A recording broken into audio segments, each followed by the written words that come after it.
The Menendez brothers have been resentenced. They were in court today for the first day of what was supposed to be a 2-day hearing, and the judge has already ruled that they can be resentenced to 50 years to life instead of life in prison without parole.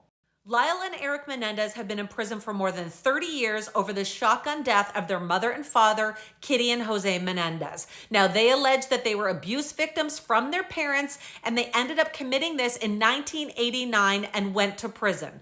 Now, they were sentenced to life in prison without parole for this killing, but the judge has just resentenced them, which means they are now eligible for parole, so the parole board will now have to hear their case and allow them to be released or go back to prison.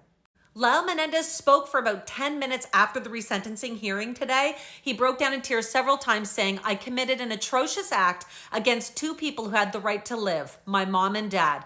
Today, 35 years later, I am deeply ashamed of who I was."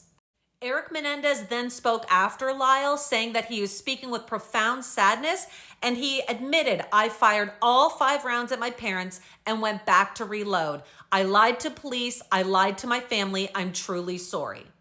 So here's what you need to know so far. A judge says the Menendez brothers can be resentenced to 50 years to life, which makes them eligible to go before a parole board. The state parole board would now need to consider the case and issue a ruling on whether to release the brothers from prison. The attorneys for the Menendez brothers argued today that they have now been rehabilitated after serving more than 30 years of a life prison sentence for the August 1989 murders, and the prosecution argued against the resentencing, saying the Menendez brothers have never fully taken responsibility for their crimes.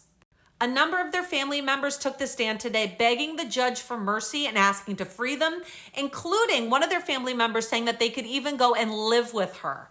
Now it's just more of a waiting game. The brothers were supposed to go in front of the parole board in June, and we wait and see what their decision is going to be.